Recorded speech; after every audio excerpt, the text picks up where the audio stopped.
días, tal como fue anunciado, recibimos a Pedro Bordaberry. ¿Cómo le va? Buen día, Nicolás, ¿cómo anda? ¿Bien? Pocas horas de sueño, ¿no? Fue el recital anoche y hoy tiene una maratónica jornada. Pero valió la pena el recital ayer. Tuvo realmente ver a Mick Jagger, a los Rolling, a los Stones, ¿viste? Una cosa muy difícil de que pasa muy cada tanto y estuvo bueno haber podido ir.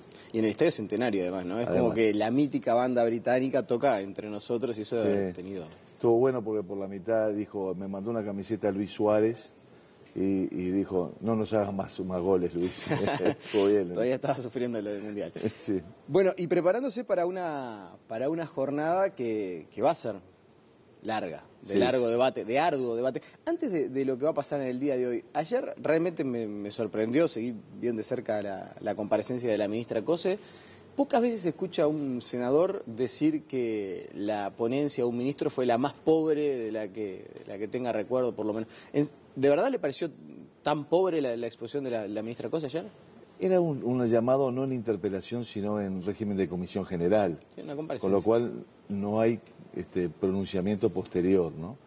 Pero que lo había hecho el legislador Abdala, Pablo Abdala, pero no contestó nada. Yo le hice una pregunta, le dije, mire, los estudios de factibilidad de la Antel Arena, que dice cómo se va a pagar, porque se va a pedir plata prestada, lo mismo que pasa con ANCAP, decía que se iba a financiar con SMS, por ejemplo, una de las fuentes de financiamiento, el mensaje de texto. Entonces le digo, mire, ministra, cuando usted dijo eso de los mensajes de texto hace 2 o 3 años, todos mandábamos mensajes de texto. Hoy está el WhatsApp, está el Wi-Fi que nos metemos en Internet, ya no recauda Antel seguramente lo que recaudaba con mensajes de texto. Y WhatsApp se metió y es gratis. Explíqueme. Y dice, y estamos haciendo estudios de factibilidad, ¿dónde están? ¿Quién los hizo? No nos dio los nombres, no es que no nos dio los estudios, no nos dijo quién los hizo o quién los está haciendo. Y va a gastar 60, 80 para mí, y van a ser más todavía, millones de dólares. Es lo mismo que nos pasaba con ANCAP. Decían, bueno, vamos a gastar 40, y después 40 eran 60, después 80, después 100, y después daban pérdida. Entonces, antes que pase eso, queremos ver los números, es lo mínimo. Y la ministra, yo lo digo con todo respeto, nos dijo, estamos haciendo estudios. Esa es la respuesta que da. Entonces, la verdad que, y fue cortito, no hablaba, no fue con asesores, porque está bien que una ministra no tiene por qué estar en todos los temas, y en el detalle fino, porque son muchos los temas que tiene a su cargo, y más un ministro de Industria, que tiene energía, industria, minería, propiedad industrial, pero por lo menos que vaya como le avisamos cuál era la convocatoria, que vaya con las personas que nos tenían que dar la información. No vino ni con los de Antel. Yo hubiera llevado al presidente de Antel, hubiera llevado a la gerenta general de la regasificadora, a Gasallago, para que pudieran dar la información. No fue ella y no dio nada. Y eso es una cuestión de respeto hacia el Senado, me parece. ¿Usted cree que una falta de respeto hacia...? Y bueno, y si a usted lo convocan a dar información y no la da, y ni siquiera va con las personas que tienen la información, yo no sé quién la está asesorando, pero me parece que si ella cuando va por la regasificadora que la convoca Abdala, tendría que ir con la gerenta general de la regasificadora. La convocamos por el tema de ANCAP y los precios, tendría que ir con alguien de ANCAP. La convocamos por el tema de la Antel Arena, tendría que ir alguien con la Antel. No, fue con la directora general de Secretaría, que obviamente le da la parte administrativa, pero no fue con lo otro. Entonces le dimos las preguntas y no contestó. Es una cosa rara. La verdad que yo pocas veces vi una situación de esa. Normalmente uno discrepa o coincide con los ministros, pero ellos dan la información para poder hacerlo. Esta señora no nos dio ni la información. Pasando a lo de hoy, ¿qué espera de la discusión a nivel del Senado? Uno siempre se imagina lo que va a pasar. Ya sabe que va a ser larga, porque eso todo el mundo lo da por descontado. Pero ¿qué es lo que espera de la sesión de hoy? Mire, le voy a dar un adelanto, por lo menos por dónde vamos a ir nosotros. Yo creo que, espero que esto salga, sobre todo un replanteo de lo que está pasando con las administraciones estatales. Que nos replanteemos un tema que el Uruguay hace 20 años está mirando para el costado. Porque nosotros tenemos lo que algunos llaman empresas públicas, que quieren actuar como empresas, pero que tienen un régimen legal de administración. Es decir, ANCAP se llama Administración Nacional de Combustibles, Alcohol y Portland. Antel se llama Administración Nacional de Telecomunicaciones. OCE se llama Administración de Usinas y Transmisiones Eléctricas. Administración. Es decir, el sistema jurídico, el régimen es para una administración, pero tratan de actuar como empresas. Y entonces tiene una especie de enfrentamiento entre las dos, porque son administraciones que quieren ser empresas, entonces constituyen sociedades anónimas paralelas. ¿Y por qué? Porque los controles de las administraciones dicen que no les deja trabajar bien. Entonces violan la norma construyendo sociedades y eso hace un relajamiento de los controles, no solamente los legales, sino los controles parlamentarios, del Estado, del gobierno central. Entonces me parece que quizás si al final del día de hoy podemos salir de ahí diciendo, che, tenemos un problema como país. Esto es un tema que lo planteaba el economista Eduardo H. en un reportaje en el año 99. Yo en todo esto, cosas que leí, me encontré con eso. Y H. ya decía en el 99, tenemos un problema con la organización jurídica y el funcionamiento de las empresas. Si no hacemos algo nos va a pasar por arriba, y nos pasó. ¿Hay que repensar el rol de las empresas públicas o es solamente un tema administrativo y de organización y ajustado a derecho? Obviamente que lo que es el rol, ya enseguida nos vamos a empezar a pelear, porque hay algunos que te dicen, desde el Frente Amplio, te dicen las empresas pueden perder plata. Es decir, no es malo que den déficit, nos lo dijeron a cada rato. Y entonces, eso está bien, yo discrepo, porque fíjate lo que llevaron a ANCAP y la terminan fundiendo, o sea que, y en eso creo que hay muchos que discrepan. Pero lo que sí creo que más allá del rol que vos le des, tenés que pensarla como una empresa o para que sigan siendo una administración. Y yo creo que tienen que dejar de ser una administración para poder cumplir sus roles. Y ahí hay un tema que va más allá de lo de hoy, que obviamente va a estar con la pasión de que si hubo irregularidades o hubo ilícitos, que los hubo, porque en realidad el ilícito y la irregularidad es ir en contra de una norma. Esa norma te hará generar responsabilidad civil, penal, administrativa, política, violarla, pero que hubo irregularidades las hubo, ¿no? Ya vamos a estar profundizando sobre eso, pero en la previa a la conformación de la investigadora, usted fue de los legisladores que más hizo énfasis o hincapié en el rol que había desempeñado la oposición en la gestión de ANCAP en el pasado periodo de gobierno. Sí. Y hoy por hoy no se habla mucho acerca del rol que jugaron los partidos de oposición en la gestión de ANCAP. Después de lo analizado, de todo lo que indagó, ¿cambió en algo su visión con relación a lo que decía en aquel momento? ¿Son igual de responsables? ¿Qué es lo que le puede decir a la gente cuando usted advirtió en aquel momento? Miren que vamos a investigar todo y también a quienes se desempeñaron desde la oposición. Mira, yo no sé si pudiste leer el informe. La verdad que debe ser poco lo que hayan podido leer porque es un ladrillo así. Sí, el resumen. Tiene 644 citas al pie, ¿no? 644. Y en cada capítulo yo analizo cómo se votó en el directorio. Entonces, ahí hago cuestión, porque según cómo se vota en el directorio es como estaba integrado.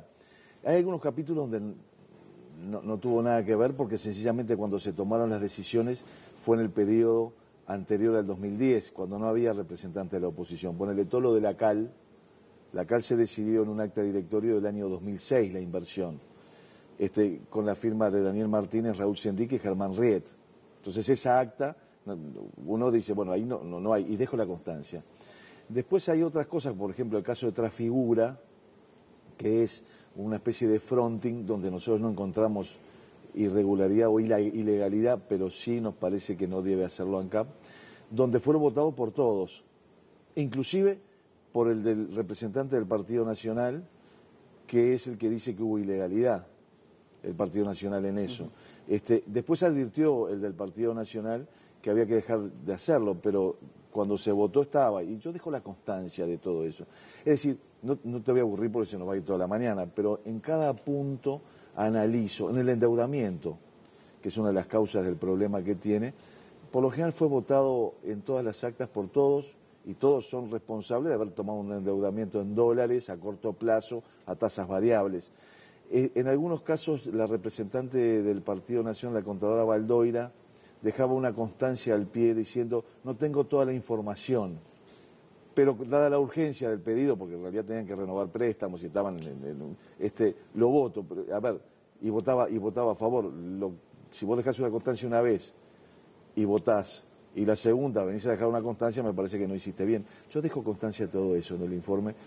De repente el fin de semana te lo podés leer y Sí, lo vas a no, encontrar. es algo que tengo pendiente, sobre todo leer el informe largo, ¿no? El resumen obviamente Sí. que lo leí.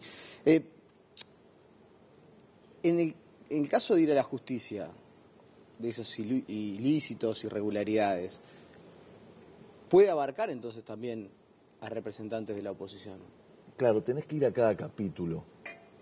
Y yo ahí, en realidad nosotros encontramos, no digo que sea delito, sino que eso lo va a determinar un juez, pero encontramos hechos que nos parece amerita que un juez los vea. Y en ese sentido es muy específico cada caso, ¿no? Se contrata una radio en Quebracho que no estaba funcionando y primero pide plata para comprar los equipos y se le manda a esa radio, que el titular de la radio era el candidato a alcalde por el Frente Amplio en Quebracho. Y entonces se le manda el dinero para que compre los equipos. Durante un año dice que está emitiendo, pero compra los equipos después que dice que está emitiendo. Y entonces lo llamamos, no lo traen a declarar y después termina justificando que él en realidad emitía con equipos caseros. Y después aparece que la USEC lo había cerrado por los equipos caseros en ese periodo. A ver, todo eso lo tienen que ir a investigar el juez. Ahora, si de ahí en adelante, cuando le preguntamos al gerente de Relaciones Institucionales, le dijimos, pero dígame, ¿cómo hizo esto? ¿No? Porque es una barbaridad. Y dijo, bueno, a mí me vino la orden del directorio. Ah, le digo, ¿y esto pasa muy seguido? Sí, 1 o 2 veces por semana. Me dijo así, si usted me pregunta por qué pautamos en una radio, es porque lo pide un director. Ah, bueno, entonces va a tener que ir a contarle al juez qué director le pedía y eso no surge de las actas y va a surgir de lo que diga el gerente y de lo que diga el director y de lo que diga el de la radio, cómo lo consiguió, si es que el juez entiende que hay delito. Por eso yo no puedo decir este sí o este no. En definitiva va a terminar en el juez. Vamos a repasar brevemente lo que decía en la conferencia de prensa cuando se presentó el informe los representantes del Frente Amplio para que todos nos pongamos en contexto de lo que vamos a profundizar a partir de ahora con el senador Pedro Bordaberry. Dale. Nosotros trabajamos durante meses para tratar de establecer si había fundamentos o no para que estos temas terminaran eventualmente en la justicia. Nosotros concluimos que no se han podido fundamentar la existencia de irregularidades, por lo tanto no hay mérito alguno para enviar esto a la justicia. Solo hacerle perder tiempo a la justicia uruguaya, que tiene temas mucho más importantes como para atender que en este caso temas relativos al tema ANCAP, que nosotros no vemos ni irregularidades ni ilicitudes. Sí. ¿Siente que le van a hacer perder el tiempo a la justicia? No, no. Yo cuando miro esto del senador Otegi, que en realidad trabajó bárbaro, porque nunca nos trancó nada, era el presidente de la comisión, lo que creo es que parecería ser que lo que no quiere es que la justicia lo investigue esto, y me parece que eso es lo que se ve, porque si vos ves que no hay nada malo, decir, bueno, dale, pasalo, ¿no?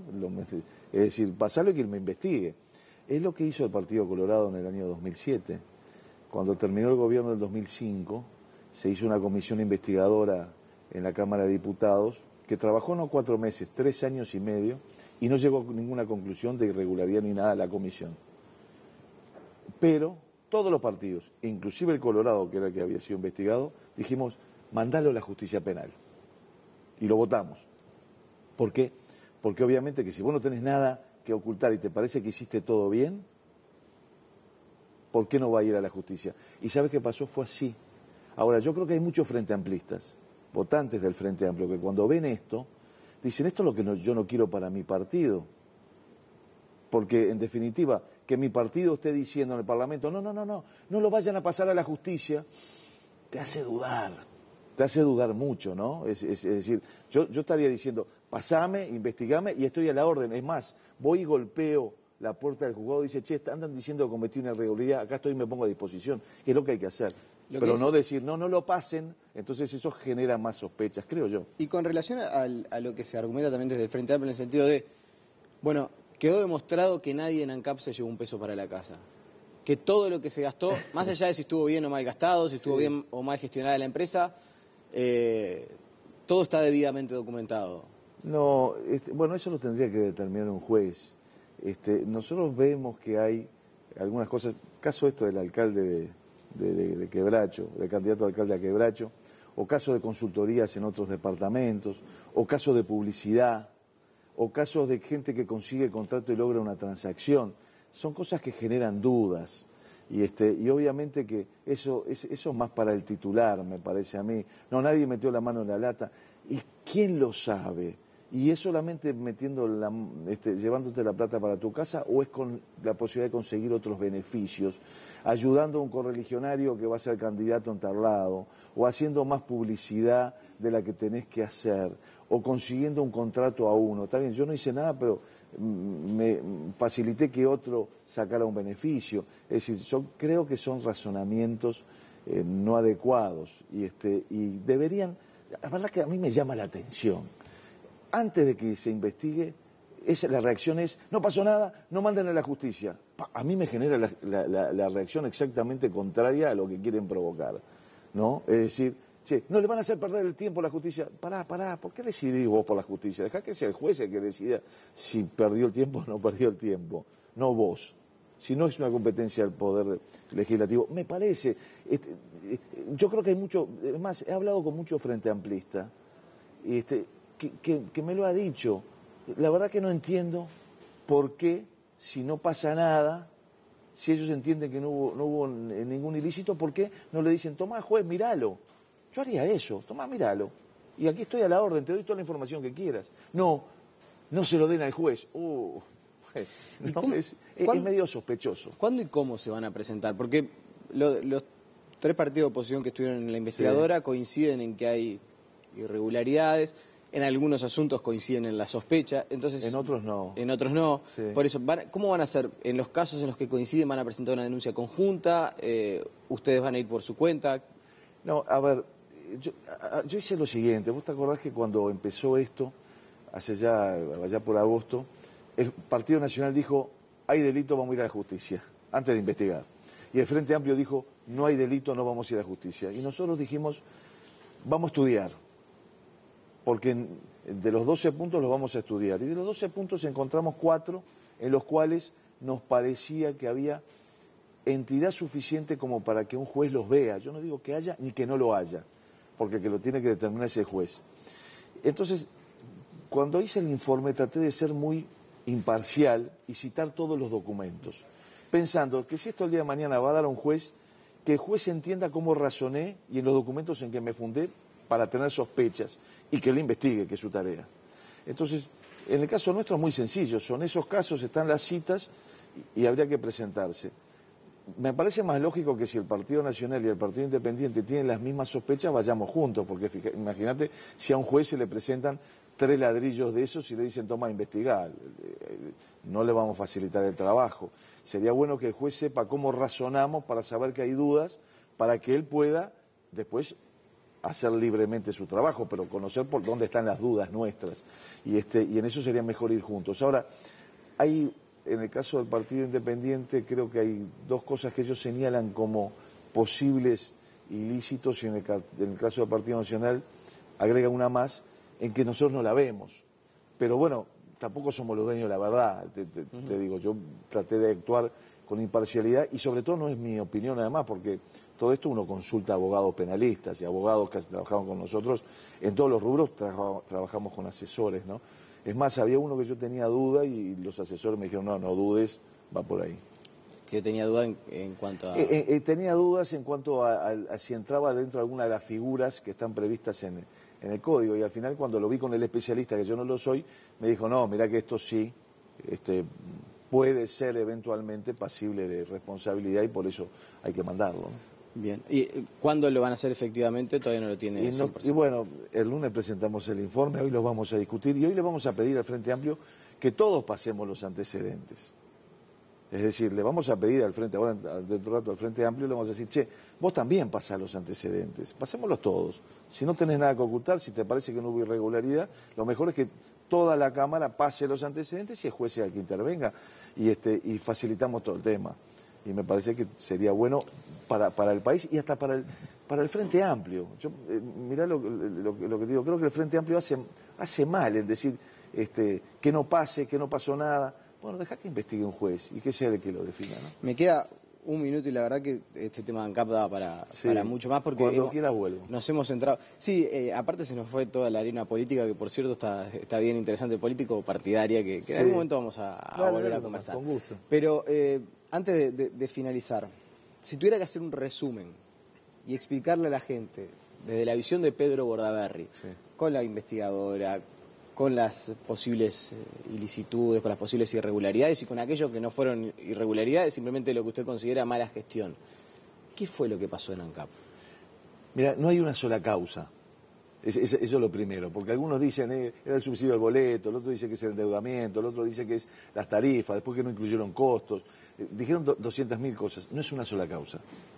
En ANCAP hubo una sumatoria de causas que llevaron a este desastre, ¿no? Es así. Uno es que tuvieron un crédito muy barato de Chávez en su momento, después de Maduro, de como 450, 500 millones de dólares por año, según el valor del petróleo, que obviamente se pensaron que, no sé, eso era para siempre.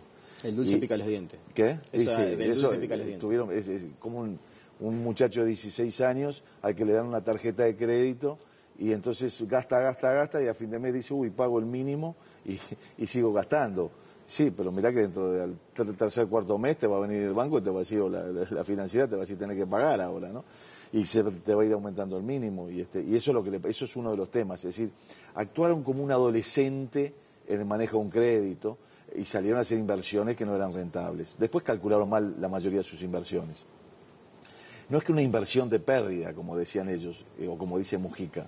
Una inversión nunca da pérdida en sí, porque si vos compras un vaso, te sale dinero, pero tenés el vaso que vale lo del dinero. Lo que tenés que ver es cuánto te da la inversión. Y entonces ellos decían, bueno, mira, la planta de sulfurizadora, hicieron los números, va a costar 150 millones de dólares. Entonces vamos a ganar tanto. Bueno, vamos a hacerlo. Pero después van a hacer los números y la planta dice que costaba 300. Vuelven a hacerlo, ya no ganamos tanto. Bueno, pero mira, al final costó 421, perdemos plata. Y eso le pasó con las plantas de cemento, la planta de cal, la de sulfurizadora, Alur. Entonces, erraron todos los cálculos y eso obviamente le generó. Después, el pasivo era en dólares. Eso no es una explicación porque el dólar subió y bajó en los 10 años. En 6 años ganaron, en 4 perdieron. O sea que eso no es una explicación. Y después hubo un tema muy importante que son los costos internos de ANCAP. ANCAP aumentó la masa salarial en un 56% real. ¿Qué es eso?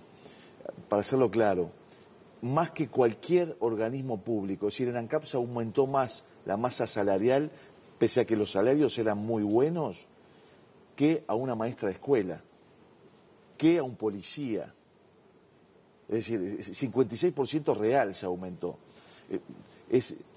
Pero se hizo sin el permiso del Ministerio de Economía. También se aumentaron unos costos de distribución, sin el permiso del Ministerio de Economía. ¿Y qué pasó? Les habían aumentado los costos, se supone que si te aumentan los costos internos vos tenés que pasarlo al precio del combustible, pero no se lo reclamaban al Ministerio de Economía, se ve que les daba vergüenza por lo que habían hecho. Y empezaron a financiarse operativamente ¿con qué? Con el crédito de Chávez. y ahí armaron malas inversiones, aumento de la masa salarial, aumento de los costos de distribución, y después hicieron lo que yo llamo el desarrollismo mágico. En literatura se habla del realismo mágico latinoamericano, ¿no? Esto es desarrollismo mágico. Ellos pensaron, bueno, ahora tengo plata, voy a hacer inversiones y esas inversiones van a ser muy buenas. Y se olvidaron que cuando vos haces una inversión, tenés que ver si esa inversión va a ser rentable. Van a invertir en total 490 millones de dólares en la cal y pierden 30 millones de dólares por año. Perdieron los últimos 10 años 165 millones de dólares en eso. Una barbaridad. Entonces hacen esa suerte de desarrollismo mágico sin analizar ortodoxamente que en realidad vos pones dinero y hay que ver cuánta rentabilidad te da eso. Por lo menos no pierdas. Yo no digo que ganes, pero por lo menos no pierdas. O no pierdas mucho. Pero perdieron el año pasado 200 millones de dólares, el anterior 330 millones de dólares, el anterior 170 millones de dólares. Perdieron 800, 900 millones de dólares en 4 años. Una barbaridad, una barbaridad como pocas veces se ha visto. Un acto de irresponsabilidad. ¿Querés que te diga una cosa? Un acto de irresponsabilidad a alguien que le dieron un crédito que además ese crédito que les había dado Chávez, como era crédito con un proveedor, no estaba sujeto a las normas de control del Ministerio de Economía y de la Oficina de Planeamiento y Presupuesto. Una barbaridad. Y después hay más, digo, sacaron el gerente general, sacaron el gerente financiero, deshicieron la estructura organizacional de lo que Daniel Martínez, cuando estuvo en la comisión, el intendente de Montevideo, que fue presidente de ANCAP, hasta el 2007 dijo, ANCAP era una de las 2 mejores empresas públicas del país, y hoy es la peor. Pedro Bordaberry, le agradecemos la presencia esta mañana aquí en Tele Buen Día. A las órdenes, Nico. La pausa y seguimos con mucho más.